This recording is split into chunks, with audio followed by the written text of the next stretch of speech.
ইন্নাদ-দীনা ইনদাল্লাহিল ইসলাম।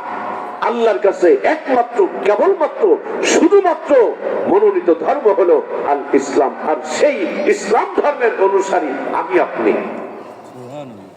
সুবহানাল্লাহ কইলেন না?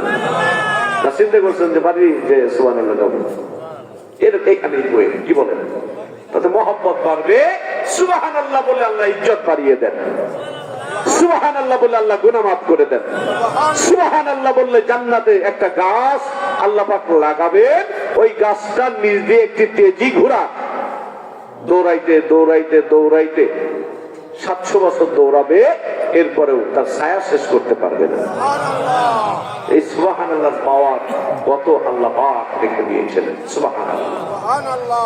বন্ধুগণ, আল্লাহ বলছেন যে ওরা চাবে, ওরা মানে তারা মানে কাফের, মুশরিক, বেঈমান, তারা চাবে আল্লাহর দ্বীন। আল্লাহর দ্বীন মানে ইসলাম।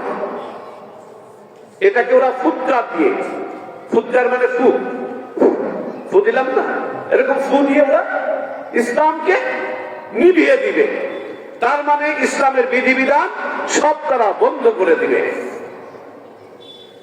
আল্লাহ বলছেন, আর আমি আল্লাহ চাই আমার এই জীবন বিধানকে, আমার এই জীবন ব্যবস্থাকে সকল ধর্মের ঊর্ধ্বে আমি আল্লাহ আমার ধর্মকে স্থান করে দিব। ওয়ালাউ কারিহাল কাফিরুন, তাতে কাফেরদের মনের মধ্যে সেটা অপছন্দই হোক আর তাদের যা খুশি তারা তাই করুক, আমি আল্লাহ আমার নূর, আমার দ্বীন, আমার ইসলামকে বিজয়ী করবই করব। সব ধর্মের উপরে স্থান দিব আমি আল্লাহ।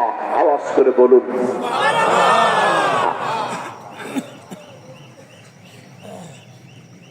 হযরত মুসা আলাইহিস সালাম, হযরত মুসা আলাইহিস সালাম কি বললাম নাম? আমি মাঝে মাঝে একটু পানি খাইলে কি সমস্যা? আপনারা যদি বলেন আমাদের দিয়ে খান, তাহলে এত মানুষের পানি কথা বলতেছে, আমি মাঝে মাঝে একটু খাই, অনুমতি দিলে না? হযরত মুসা আলাইহিস সালাম, কি নাম বললাম? এই মুসা আলাইহিস সালামের বিপরীতে যে কাফের ছিল তার নাম কি? মুসা আলাইহিস সালামকে যে মানে কষ্ট দিয়েছে ফেরাউন। ফেরাউনের একজন, এই ফেরাউনের কোন নিজের কোন কন্যা ছিল না, একটা মানে পালিত কন্যা ছিল। এই কন্যার জন্য একজন দাসী রেখে দিয়েছিল ফেরাউন। সেই দাসীর নাম হলো মাস্তা। কি নাম বললাম? মাস্তা।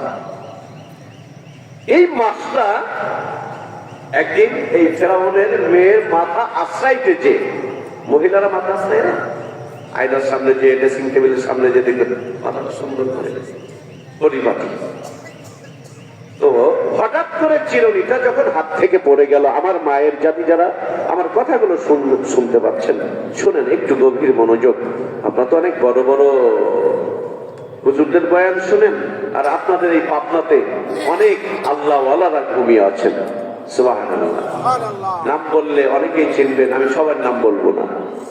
তবে এই পাবনাতে অনেক, পাবনা, সিরাজগঞ্জ এই লাইনে অনেক কোরআনের পাখিরা ঘুমিয়ে আছেন। কোরআনের শহীদ যারা কোরআনের জন্য শাহাদাত বরণ করেছেন, যারা ঘুমিয়ে আছেন।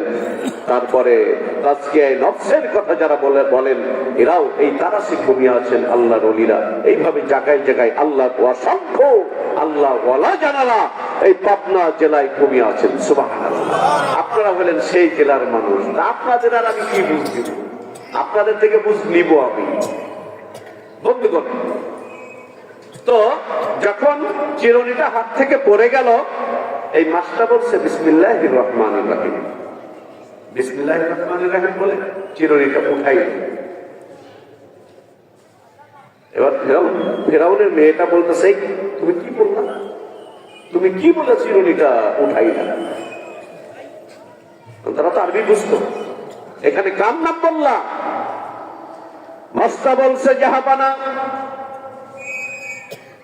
আমার আপনাদের বাড়িতে আমার মহান মালিক আমার রিজিকের ব্যবস্থা করে দিয়েছে। আপনাদের বাড়ির চাকর আমি, আপনাদের বাড়ির দাসী আমি। তবে আমি যার নামটা বলে চিরুনিটা উঠাইলাম, উনি সাধারণ কেউ না, আমার মালিক, আমার রব, আমার সৃষ্টিকর্তা, আপনার সৃষ্টিকর্তা, আপনার বাবার সৃষ্টিকর্তা, আপনার বাবারও সৃষ্টিকর্তা যিনি, আমি ওই মহান রবের নামটা নিয়ে চিরুনিটা উঠাইলাম।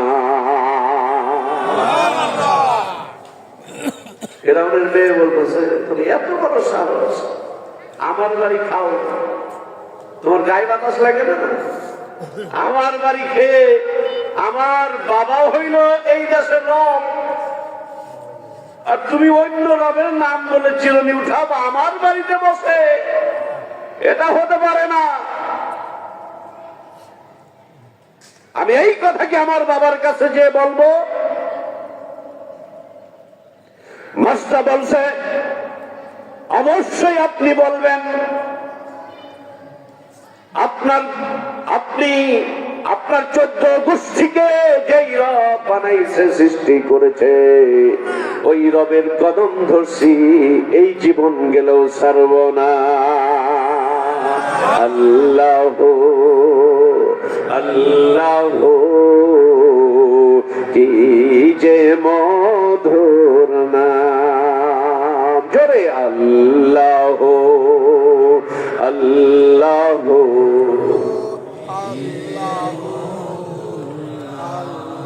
জোরে বলুন না সুবহানাল্লাহ। মাস্টার ডাক দিয়ে বলছে, অবশ্যই এই কথাটা আপনি আপনার পিতার কাছে যে বলেন। এবার ফেরাউনের ওই পালিত কন্যাটা যে বলতেছে, আব্বু আমার জন্য যেই দাসী তুমি রেখে দিয়েছ, আজকে এমন একটা চমৎকার ঘটনা ঘটে গিয়েছে। আমার ভাইয়েরা, মা বোনেরা, মন দিয়ে কথাটা শুনুন, দিলের কানটা লাগায়া দেন। কারণ হেদায়েত পেতে রাতভর ওয়াজ লাগে না। যদি চাহিদা থাকে, আল্লাহ একটা কথার বিপরীতে আমার মালিক হেদায়েত দিতে পারে। সারা রাত ওয়াজ হবে, 5:30 পর্যন্ত ওয়াজ হবে। মসজিদের মিনারায় মুয়াজ্জিনের কণ্ঠে আযান ভেসে উঠবে, আর আপনি ঘুমাইতে যাবেন নামাজ না পড়ে। এমন ওয়াজ যদি কিয়ামত পর্যন্ত হয়, এই ওয়াজে কতটুকু লাভ হবে? কি বলেন, লাভ হবে? ওয়াজ দিওয়াই হলো মানুষ যেন মসজিদমুখী হয়। ওয়াজ এই জন্য দেওয়া, মানুষ যেন আব্বা মায়ের খেদমত করতে শিখে। ওয়াজ এই জন্যই দেওয়া, মানুষ যেন ইসলাম শিখে। ওয়াজ এই জন্যই দেওয়া, সমাজ থেকে সমস্ত অপসংস্কৃতি যেন দূর হয়ে যায়। ওয়াজ এই জন্যই দেওয়া, মানুষ যেন সুদ থেকে বিরত থাকে। ওয়াজ এই জন্যই দেওয়া, মানুষ যেন ঘুষ থেকে হেফাজতে থাকে। কি বলেন? তো ওয়াজও হচ্ছে, অন্যায়ও বাড়ছে।